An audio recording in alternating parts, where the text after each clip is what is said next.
కుమార్ గారు, మీరు కూడా వ్యాపార పరంగా అనేక దేశాలు తిరుగుతుంటారు, మీకు కూడా అవగాహన ఉంటుంది యంగ్స్టర్. అయితే ఈ మధ్యకాలంలో మనకి పత్రికల్లో వస్తున్న నివేదికల ప్రకారం దాదాపు 40% అమెరికా యూనివర్సిటీలకు అప్లై చేసుకున్న విద్యార్థులు, ఈవెన్ టాప్ మోస్ట్ యూనివర్సిటీల్లో వచ్చిన వాళ్ళు కూడా, ఈవెన్ ఐఐటిఎన్స్ మన దగ్గర, అక్కడ కాలిఫోర్నియా యూనివర్సిటీ ఇలాంటి చోట వచ్చిన పిల్లలు కూడా వెళ్ళటానికి పెద్ద సుముఖత చూపట్ల. ఒక రకంగా అది కొంత మంచిదే, బట్ వాళ్ళకి ఆల్రెడీ మంచి ప్యాకేజీలు ఉంటారు. బట్ మన దగ్గర ఎక్కువ వెళ్ళే పిల్లలు ఏంటంటే, ఇక్కడ నార్మల్ ఇంజనీరింగ్ కాలేజీలో చదివి అక్కడ ఏదో ఒక యూనివర్సిటీలో ఎంఎస్ వస్తే అక్కడికి వెళ్ళిపోయి నిదానంగా ఆ స్టూడెంట్ వీసా H1 కింద మార్చుకోవచ్చు, లేదా అక్కడ చదివితే కొంత ఉద్యోగాలు వస్తాయి, ఈ ఆలోచనతో వెళ్ళేవాళ్ళు లక్షల మందే ట్రై చేస్తూ ఉంటారు. మనకు తెలిసి దాదాపు 1 lakh ప్లస్ ఉంటున్నట్టున్నారు ప్రతి సంవత్సరం. అయితే ఇప్పుడు మనకి నేను మిమ్మల్ని కోరేది ఏంటంటే, ఈ గందరగోళం ఒకసారి మొదలైన తర్వాత రేపు పొద్దున అది రిపబ్లికన్స్ వచ్చినా డెమోక్రాట్స్ వచ్చినా ఇలాంటి వాటిలో పెద్దగా వెనక్కి పోలేరు. ఎందుకంటే ప్రజల్లో ఒక గందరగోళం క్రియేట్ అయ్యి అక్కడ విదేశస్తులు మన ఉద్యోగాలు, మన యూనివర్సిటీలో సీట్లు కొట్టేస్తున్నారన్న భావన పెరుగుతూ ఉంటే కొంత ఇబ్బందికరంగానే ఉంటుంది. అలాంటప్పుడు భారతీయులు ఏ యూనివర్సిటీలు ట్రై చేసుకుంటే మంచిది?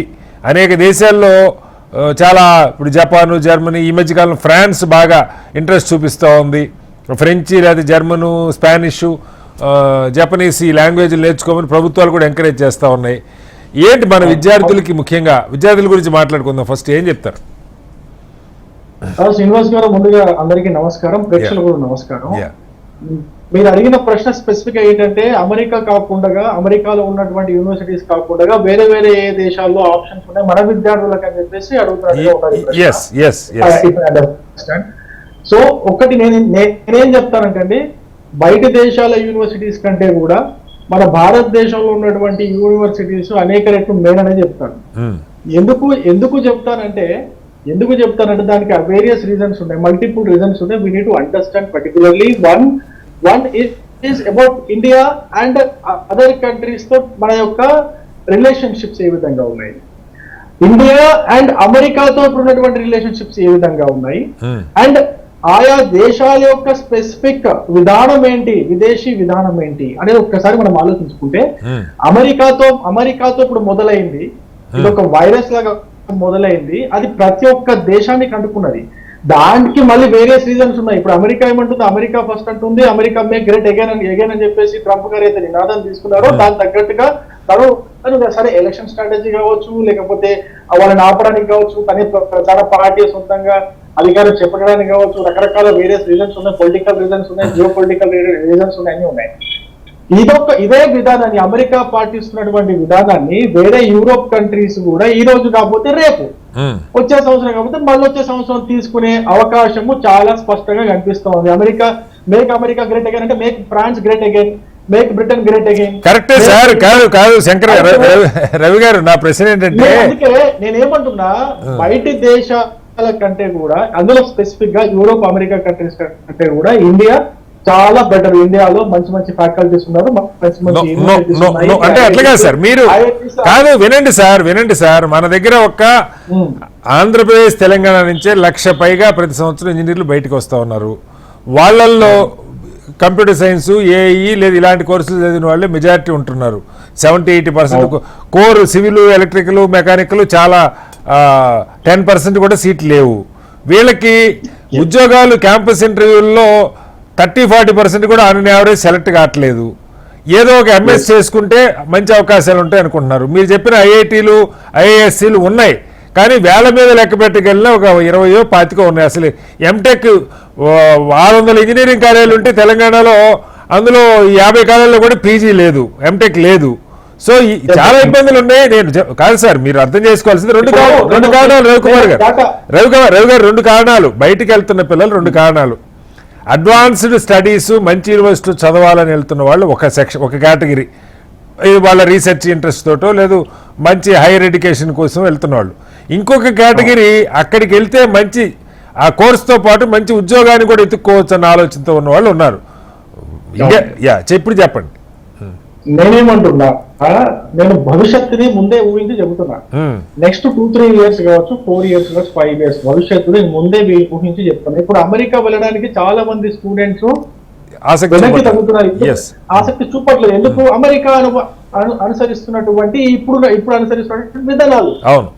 ఇదే విధానాలు రేపొద్దున అపోజిషన్ అమెరికాలో ట్రంప్ పార్టీకి అపోజిషన్ పార్టీ వాళ్ళు అధికారంలోకి వచ్చినా కూడా అదే విధానాలను కొనసాగిస్తారు. దాన్ని మీరు కూడా ఒప్పుకున్నారు, నేను కూడా ఒప్పుకుంటాను.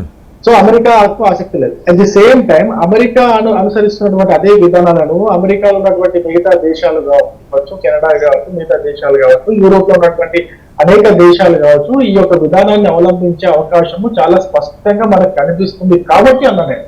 ఒకటి.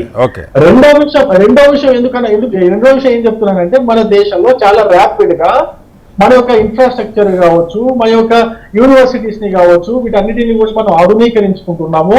ప్రపంచంలో ఎటువంటి స్కిల్ బేస్డ్ ఏదైతే యూనివర్సిటీస్ విద్యను అందిస్తున్నాయో ఆ విద్యను మన దేశంలోనే మనం అందించగలిగేటటువంటి పరిస్థితిని మనం తీసుకొచ్చినాము. గత 10-12 సంవత్సరాలుగా మనం చేసినటువంటి కృషి ఫలితంగా అనేక కొత్త యూనివర్సిటీస్ వచ్చినాయి, ప్రైవేట్ యూనివర్సిటీస్ వచ్చినాయి, ఫెసిలిటీస్ పెరిగిన తర్వాత చాలా మంది విద్యార్థులు బయటికి వెళ్ళడానికి ఆసక్తి చూపట్లేదు.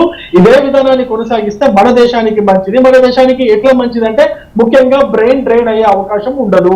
బ్రెయిన్ డ్రైన్ అయ్యే అవకాశం ఉండకపోతే మన దేశంలోనే ఉంటే, మన దేశంలోనే ఈ ప్రొఫెషనల్స్ అందరూ కూడా వాళ్ళ యొక్క సరే, ఇప్పుడు స్టార్ట్అప్స్ కి కూడా మనం చాలా అవకాశాలు ఇస్తున్నాము. ఇప్పుడు బయటికి వెళ్ళే వాళ్ళందరూ కూడా చాలా మంది అందులో 90% వాళ్ళు ఆర్థికంగా ఎంతో కొంత బలంగా ఉండే వాళ్ళు వెళ్తున్నారండి. ఆర్థికంగా ఎంతో కొంత బలంగా ఉన్న వాళ్ళు వెళ్తున్నారు. అంత బలంగా కూడా కాదండి, బ్యాంక్ లోన్లు తీసుకుని వెళ్తే పిల్లలు కూడా బోల్డ్ మంది ఉన్నారు. అందరూ ఆర్థికంగా బలంగా ఉన్న వాళ్ళు ఏం కాదు. అందరూ అనట్లేదు, నేను ఎంతో కొంత అంటున్నాను. అందరూ అనట్లేదు, ఎంతో కొంత ఆర్థికంగా బలంగానే ఉన్నారు.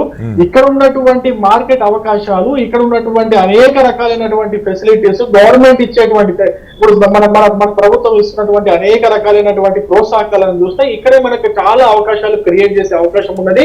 ఇక్కడే మనము ఉద్యోగాలు క్రియేట్ చేసే అవకాశం ఉన్నది. ఇక్కడే ఉండి మనం అనేక రకాలుగా మన యొక్క ఇంట్రెస్ట్ ని ఎక్స్ప్లోర్ చేసుకునే అవకాశం ఇక్కడ. రవికుమార్ గారు, మీకు ఒక విషయం చెప్పంటారా? మెజారిటీ సాఫ్ట్వేర్ కంపెనీలలో basic package, entry level software jobs basic package ఎంతో మీకు ఐడియా ఉందా? బీటెక్ అయిన వాళ్ళైతే 3.25 lakhs per annum. కొన్ని బిఎస్సి అలాంటి కాలేజీలు, మామూలు డిగ్రీ కాలేజీల నుంచి కూడా తీసుకుంటున్నారు. వాళ్ళకి 2.5 per annum, అంటే నెలకి 20-30 వేలు కూడా లేదు సార్.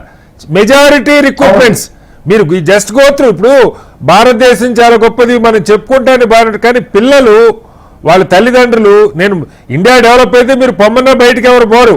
ఇక్కడ అద్భుతం, ఇప్పుడు ఐఐటి చెన్నైలోనో లేదా ఐఐఎస్సి బెంగళూరులోనో మంచి రీసెర్చ్లో వస్తే లేదా మంచి ఎంటెక్ వస్తే వాళ్ళు వెళ్ళాల్సిన అవసరం కూడా లేదు, వెళ్ళరు కూడా. నేను అదే చెప్పాను ఫస్ట్లో, ఈవెన్ ఐఐటీలో చదివిన పిల్లలు టాప్ యూనివర్సిటీలో అక్కడ వచ్చినా కూడా వెళ్ళట్లేదు సార్, ఎందుకంటే అమెరికాలో పరిస్థితి ఇట్లా బాగాలేదు కాబట్టి ఇక్కడే చూసుకున్నారని చెప్తున్నా. కానీ మన దగ్గర అన్ని ఒక 15-20 టాప్ ఇంజనీరింగ్ ఇన్స్టిట్యూట్స్ తప్పితే మిగతా వాటిలో ఎంటెక్ సర్టిఫికేట్ కోసం, బీటెక్ ఎలా అయితే సర్టిఫికేట్ కోసం ఉందో అలా ఉంది తప్ప అది పెద్దగా వాళ్ళకి నైపుణ్యాలు పెరుగుతున్న పరిస్థితి లేదు. పెరగవచ్చు భవిష్యత్తులో. ఇప్పుడు ఇక్కడ తెలంగాణ ముఖ్యమంత్రి ఏదో విదేశాలతో ఒప్పందాలు యూనివర్సిటీలతో అంటూ ఉన్నారు. ఏపీలో చంద్రబాబు గారు కొన్ని ప్రయత్నాలు చేస్తే మిగతా చోట్ల జరుగుతుండొచ్చు. కానీ ఇప్పటికిప్పుడు ఆ ఇన్ఫ్రాస్ట్రక్చరు, ఆ యూనివర్సిటీస్, ప్రైవేట్ యూనివర్సిటీస్ ఇక్కడ భారీగా ఎస్టాబ్లిష్ అయ్యే అవకాశం అయితే లేదు. ఇప్పుడున్న పిల్లలకి మీరు ఏం గైడ్ చేస్తారంటున్నా? నేను ఇప్పుడున్న పిల్లలకి నేను ఫస్ట్ స్ట్రైట్ ఫార్వర్డ్ ఒకటి గైడ్ చేసేదంటే, మన పిల్లలు బయటికి వెళ్ళి చదువుకోవడానికి లేదా బయటికి వెళ్ళి ఉపాధి అవకాశాలు తీసుకోవడానికి personal opinion. At the same time మా పార్టీ ఒపీనియన్ కూడా అదే. ఎందుకు చెప్తున్నానంటే, ఇప్పుడు ఒకవేళ నేను బయటికి వెళ్ళాలి, ఒక బీజేపీ పార్టీ ప్రతినిధిగా వెళ్ళొచ్చు, ఈ దేశం వెళ్ళొచ్చు అని చెప్పేసి నేను రిఫర్ చేశాను అనుకోండి, మీరు నన్ను వెంటనే క్రాస్ క్వశ్చన్ ఏమడుగుతారు? కాదు రవికుమార్ గారు, ఇవాళ చర్చ బయటికి వెళ్ళే పిల్లలు నేనేం చెప్తున్నా, ముందే పొలిటికల్ గా తీసుకున్నారు నా ప్రశ్న. ముందే పొలిటికల్ గా మీరు అడుగుతారని కాదు, టు బి ఫ్రాంక్, మీరు అడుగుతారని నేను కెనడా, ఆమ్స్టర్డామ్ ఇట్లాంటి బార్సిలోనా ఇట్లాంటి అవన్నీ తిరిగేసి వచ్చాను. నేను కెనడా ఒకటే చూడండి, మీకు ఒక విషయం తెలుసా? కెనడాలో ఆ అధికారిక భాష ఇంగ్లీష్ అవుతే అనధికారిక భాష ఏంటో తెలుసా? పంజాబీ. అక్కడ అక్కడ సెకండ్ హైయెస్ట్ పాపులేషన్ బయట నుంచి వచ్చిన వాళ్ళది సెకండ్ హైయెస్ట్ పాపులేషన్ పంజాబ్ మనదే మన వాళ్ళే. మీరు ఎక్కడికి వెళ్ళినా కూడా మన వాళ్ళే ఉంటారు. డ్రైవర్స్ దగ్గర నుంచి స్టార్ట్ చేస్తే మీరు పెద్ద పెద్ద కంపెనీస్ లో సిఇఓస్ లెవెల్ వరకు కూడా మన వాళ్ళు చాలా మంది ఉంటారు. సో నేనేమంటున్నానంటే అక్కడ మనం చెప్పాల్సిన అవసరం లేదు, మన వాళ్ళు వెతుక్కుంటున్నారు, అవకాశాలు వెళ్తున్నారు. కెనడా కాకపోతే పక్కన ఉన్నటువంటి జర్మనీ వెళ్తున్నారు, జర్మనీ కాకపోతే ఇప్పుడు ఈ షెంజన్ వీసా పట్టుకుని ఉన్నటువంటి కంట్రీస్ అన్ని కూడా వెళ్తున్నారు, అక్కడ అవకాశాలు చూసుకుంటున్నారు, కాదు అనట్లేదు. ఎట్ ది సేమ్ టైం మీరు ఎంటెక్ బీటెక్ గురించి మీకు బీటెక్ గురించి ఒక కొన్ని నిజాలు చెప్పమంటారా? బీటెక్ సీట్లలో మన దేశంలో బీటెక్ మన మన ఇది జరిగింది కదా, దాదాపు 190,000 సీట్లు ఉంటే మిగిలిపోతున్నాయి. బీటెక్ సీట్లు అని కూడా మిగిలిపోతున్నాయి. ఎంటెక్ సీట్లు కూడా మిగిలిపోతున్నాయి సార్, ఎంటెక్ సీట్లు కూడా మిగిలిపోతున్నాయి. ఎందుకు మిగిలిపోతున్నాయి అని చెప్పండి. ఇంకో విషయం, ఎందుకు మిగిలిపోతున్నాయి చెప్పండి. కాదు మీరే చెప్పండి, ఎందుకు మిగిలిపోతున్నాయి చెప్పండి. ఆన్సర్ అక్కడే ఉంది. నేను అదే ఎందుకు మిగిలిపోతున్నా నేను చెప్తాను, వినండి. చెప్పండి. మన దగ్గర బీటెక్ చదివే వాళ్ళు ఆప్షన్స్ మొన్నటి వరకు కూడా చాలా ఎక్కువ మంది ఏం చేశారంటే బీటెక్ ఆప్షన్, బీటెక్ లేకపోతే ఇంకా వేరే ఏమి లేదు అన్నట్టుగా. అందులో ఆ బీటెక్ లో కూడా ఓన్లీ కంప్యూటర్ సైన్స్, ఆ సిఎస్సికి సంబంధించిన సబ్జెక్ట్ లోనే చాలా మంది అడ్మిషన్ తీసుకునేవాళ్ళు. ఇప్పుడు దాంట్లో కాకుండా సివిల్ లో కావచ్చు, మెకానికల్ లో కావచ్చు, ఇట్లాంటి చాలా ఫుడ్ టెక్నాలజీ కావచ్చు, కెమికల్ టెక్నాలజీ కావచ్చు, ఇట్లాంటి బయోటెక్నాలజీ కావచ్చు, లేదా ఇట్లా ట్రిపుల్ ఈ కావచ్చు, సిఇసి కావచ్చు, ఇట్లాంటి సబ్జెక్ట్ లో చాలా సీట్లు మిగిలిపోతున్నాయి. ఇంకా చాలా తక్కువ సీట్లు. ఎందుకు మిగిలిపోతున్నాయి మీరు మిగిలిపోతున్న దాని మీద నేను ఒక ప్రత్యేకమైన డిబేట్ చేశాను. ఇంజనీరింగ్ సీట్లు ఇన్ని 10,000 ఎందుకు మిగిలిపోతున్నాయి అంటే అక్కడ ఎందుకు పనికిరాని చదువు ఉన్నది, సర్టిఫికేట్ వస్తుంది తప్ప నా భవిష్యత్ బీటెక్ అయినంతే ఎంటెక్ అయినంతే ఉపయోగం లేదు, దానికన్నా ఒక సంవత్సరం ఆగి వేరే చేసుకోవటం మేలన్న ఆలోచనలో ఉన్నారు. నేను అదే చెప్తున్నా మీకు. నేను అదే అంటున్నాను సార్. ఇప్పుడు మీరేమంటున్నారు, చాలా మంది చదువుకొని